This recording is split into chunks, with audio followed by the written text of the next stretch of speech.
They may be someone you know. They may be complete strangers. They are your patients. Their lives are precious. And so is time. The stage is set, lives are in the balance, and the clock is ticking. MedStar. With over 3,000 flights a year, it's one of the busiest air ambulance flight teams in the United States. Whether it's by helicopter or fixed-wing aircraft, MedStar transports patients in minutes from the scene of the accident to a life-saving medical facility. 24 hours a day, every day of the year, the MedStar team is available.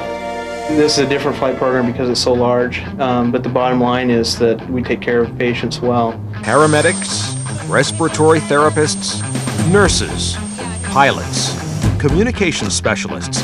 They're all part of the team that makes advanced air medical transport available to you. One of the nicest things that I've seen in the short time that I've been here is the professionalism that this team has. MedStar, making critical care transportation a life-saving possibility. With the support of emergency medical personnel on the ground, MedStar breathes life into desperate situations. This is MedStar. Time. There's never enough of it for emergency medical crews on the scene of an accident. The injured need medical attention fast, but stabilizing a patient is only the first step. That patient needs to get to a medical facility as quickly as possible, but sometimes using a traditional ambulance isn't practical, especially if the patient is critically injured or in a remote and difficult-to-reach area. That's why MedStar was created, to give emergency personnel a way to quickly transport patients from accident scenes to medical facilities. And all it takes is a simple call. The call comes into the communications center. The dispatcher takes the information. As soon as they get the minimal information they need to launch either a helicopter or fixed wing, then they page the team. The main information we need is the destination and the age, and we can go ahead and launch based on that. Sometimes a launch isn't even required, but it's important to call MedStar even if the EMS crews on scene are unsure whether helicopter transport is required. MedStar can be put on standby. So if an incident occurs in which somebody can call us and say, we have a 3-car accident, we don't know what we don't know how many people are injured yet, but in fact we would like you to be on standby in case we need you, so that if in fact we get a call to launch, we can be launched in a couple of minutes. Time is crucial in saving a patient's life. Putting MedStar on standby is an easy way to save precious minutes, and fortunately, there's no reason for the EMS to hesitate from doing so. Standby generates no charge. Nothing is charged. Nobody has to pay anything for us being on standby. No charge is generated until we actually transport a patient. It's better to be forewarned than not warned at all. The MedStar team is equipped to treat patients of any age, but because space on a helicopter is so limited, the equipment they take with them depends on information that the EMS crews already at the scene provide. And that's why it's so important for us to get the proper patient information, and we're able to obtain the right equipment before we leave. Comm Center, MedStar 4. MedStar 4, go ahead. We'll take an update now if you have it. Okay, MedStar 4, you've got an auto accident in the area of Valley Chapel and Stoughton. Your ground contact will be Unit 800. Understand, contact Unit 800 at 154-055. That is affirmative. This accident is far away from any hospital. Ground transportation is impractical. MedStar is required for quick transportation of the critically injured patient. But what happens when the helicopter arrives? How do the people on the ground know what to do when it lands? Having the right training is crucial to ensuring a successful patient transfer. One word should be at the forefront of the minds of all personnel at the scene. That word is safety. Safety is probably the number one thing that MedStar wants to promote out in the field. It's really important. It's important in our program, in our flight program. Safety, the number one thing. Because if the safety of the medical team is in jeopardy, then the patient's life is in jeopardy. And when a life is on the line, emotions run high and mistakes are made. In an emergency situation, sometimes it's the eagerness people have to want to help. They may put themselves in dangerous positions. A helicopter. As a form of quick emergency transportation, a helicopter is a lifesaver. But even more easily, it can take the life of the unwary. And the pilots of MedStar know that better than anyone, because some of these pilots have seen it before. In Vietnam, fallen comrades whose only mistake was just a moment of carelessness. And a moment of carelessness is all it takes to forget that walking into the path of a spinning rotor blade is fatal. Those memories are still fairly vivid for those pilots. And with the lives of people on the line, helicopter safety can easily fall from the minds of the EMS personnel. We've had people walk toward the tail rotor, and we've actually had to basically tackle them. In a standard landing situation, the tail rotor poses the most immediate threat to ground personnel. The scene commander needs to designate 2 people to act as tail rotor guards. After the helicopter has landed in a clear landing zone, these people have a sole purpose: to stay alert and ensure that no person approaches the helicopter from the rear. The helicopter should only be approached in a way that eye contact can be maintained with the pilot. On level ground, the safe approach area is designated by the yellow area. But landing conditions aren't always optimum, and the terrain around the landing zone may be elevated. This can be treacherous. In this case, the helicopter has had to land right next to a hillside. Now, not only is the tail rotor a danger, but the main rotor has become a danger as well. A person walking up or down the hillside could be walking right into the path of the main rotor. So the safe approaching zone has been decreased even further. The rotor guards need to ensure that people approach the helicopter only from the zone highlighted in yellow. Approaching from this area, the person is out of danger from the main rotor and the tail rotor. Safety, the first priority. Copy, we're going to put you... Okay, we're going to have you out in a minute, all right? On the ground, the EMS personnel are busy extricating the patients from the vehicle. In the air, the MedStar team continues its journey, but things look a lot different from a bird's eye view. How does the pilot know how to locate the accident scene? One of the crucial things that EMS can really do for us is give us really accurate locations of where they are. So if they can give us the scene location, the scene, and latitude and longitude, that makes life a lot easier for us. Providing MedStar with such data is an ideal situation. Even though global positioning satellite or GPS devices are more and more prevalent, they can't be relied upon as the only means of directing a helicopter to an accident scene. If they don't have that, then what they need to do is they need to make sure that we have a really good idea of where they are in relationship to a major structure or a known highway or a known highway intersection. List intersections, name landmarks, but most importantly, stay in contact with the pilot. If you can see the helicopter, you can even verbally guide it in if necessary.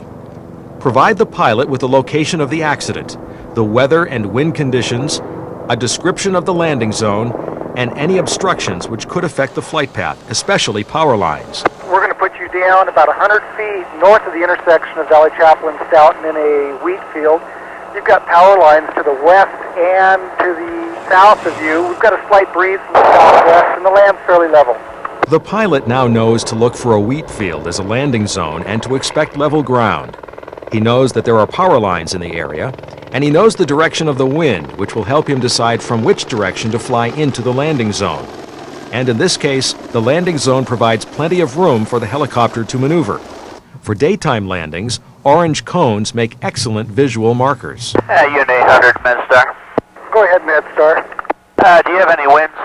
We've got a slight breeze from the southwest. I'm estimating 10 miles an hour right now.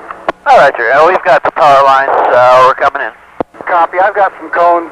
If you can hit in the middle of that, and I'll put 2 people on the corners to watch your rotor. All right, sir. We've got the cones in sight. Keep the landing zone clear of everything and everyone, including the tail rotor guards. Any object on the ground is just one more thing the pilot has to worry about.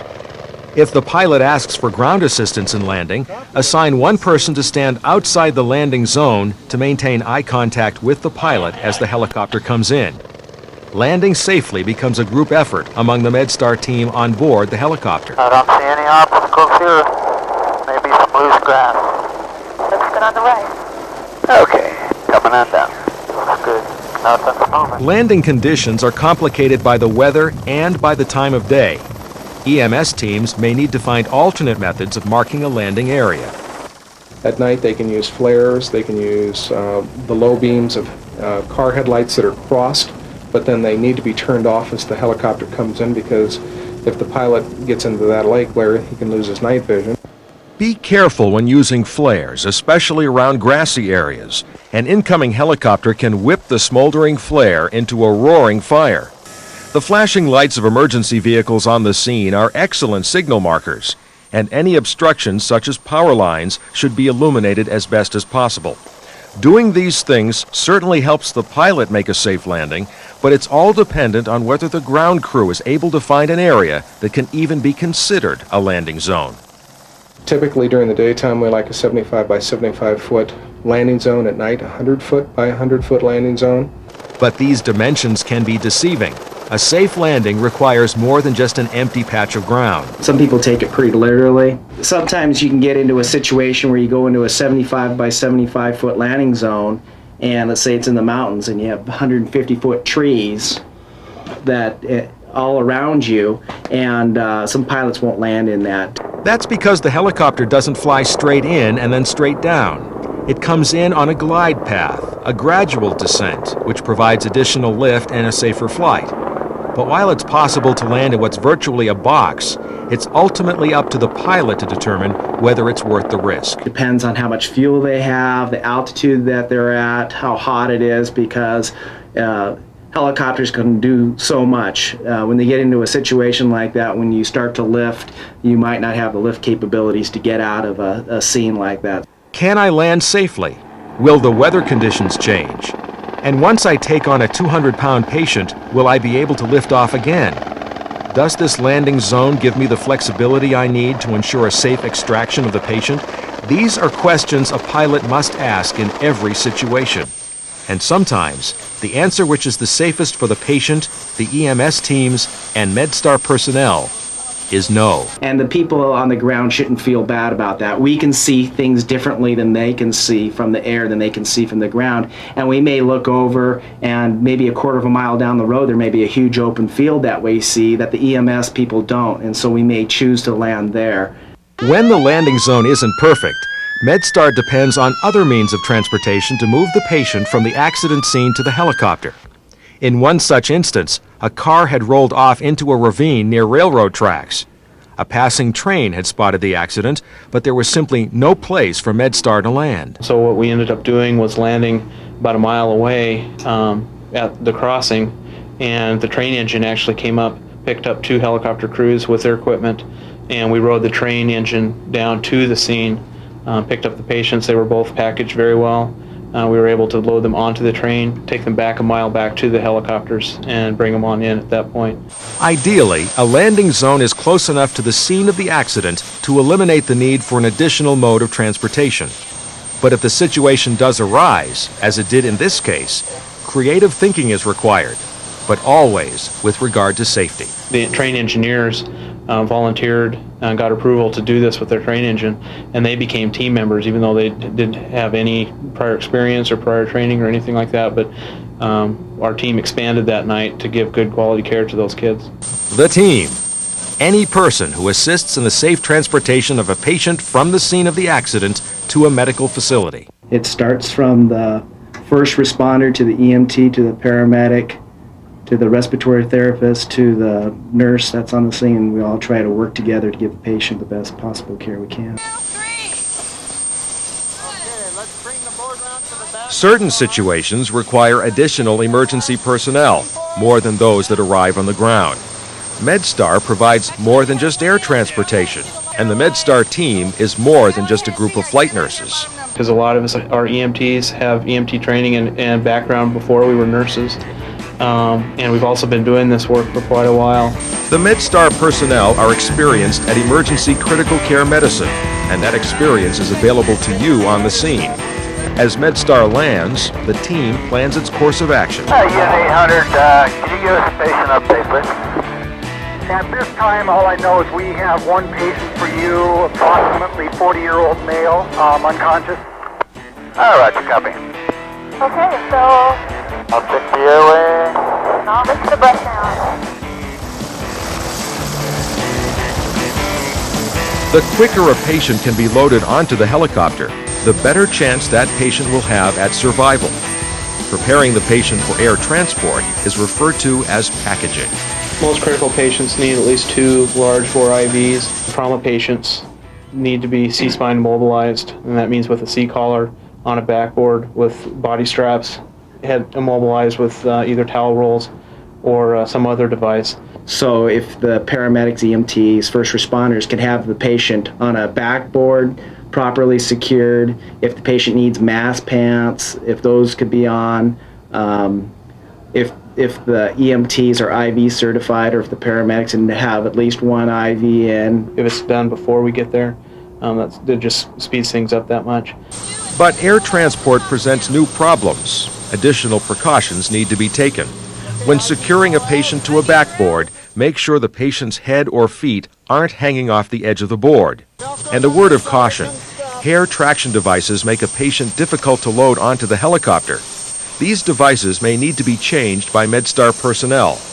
And the very fact that the patient is traveling on a helicopter requires special consideration to the small patient transport area. For example, when a patient has broken bones, EMTs are taught to splint the broken limbs in a position of comfort or the position in which they're found. And that can present some problems when we're trying to load in our helicopters, is if a shoulder injury is splinted with the arm out to the side, we won't be able to load that patient.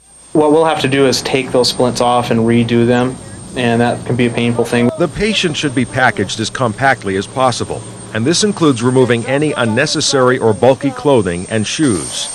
Plan ahead and think about the small area the patient will have to fit into aboard the helicopter. If it's a patient that they know is going to be transported by air in the helicopter, they might keep that in mind, that they might have to modify some of the typical treatments. A helicopter is unlike a standard ambulance. The restricted area on board makes it difficult to treat a patient if complications arise. Once we lift in the air and we run into any kind of problems, that's not the place you want to be dealing with problems. So we tend to check everything out and do a thorough assessment on the ground before we lift.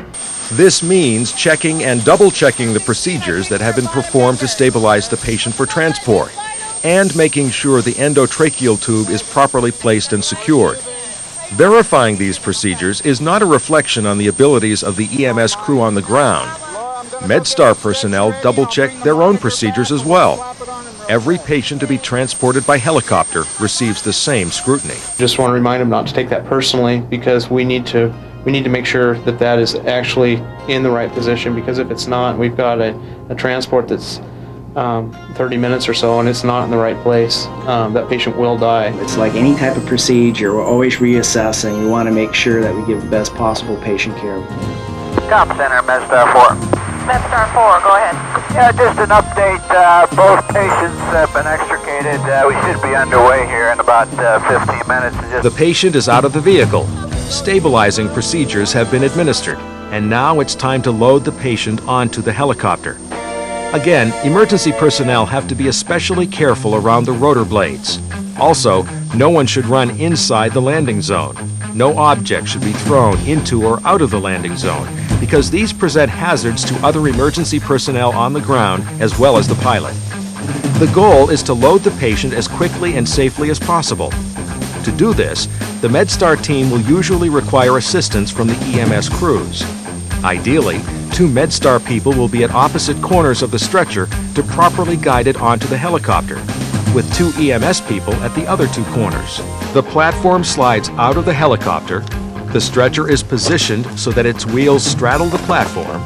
The stretcher is slid onto the platform, and it can then pivot back into place inside the helicopter. The medical personnel should then exit the landing zone the same direction from which they entered. Comp Center, MedStar 4. MedStar 4, go ahead. We'll be lifting here in about 30 seconds. We've got 4 on board, about 5 en route, and 54% fuel. Copy. Okay, let me know when everybody's set. The landing zone must be clear when the helicopter lifts off. After the rotor guards verify that all personnel are at a safe distance from the helicopter, they should move out of the landing zone as well. Medical Center ER, this is MedStar 4. We are 5 minutes out from your facility with a 30-year-old male. This patient is a trauma code, red patient, unrestrained driver of a mid-sized car, which was traveling at high speeds. At this time, he's got 2 large bore IVs, normal saline, wide open. Our last pressure was 80 palps. Do you have any further questions? No, we copy your transmission. We'll be expecting your arrival. Deacon is out. Landing at a medical facility equipped for helicopter transport usually provides ideal conditions. A controlled landing zone, clearly marked and lighted, with no ground obstructions.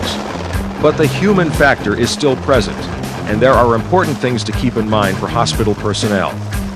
Anything brought out to the landing area is subject to the strong winds generated by the helicopter.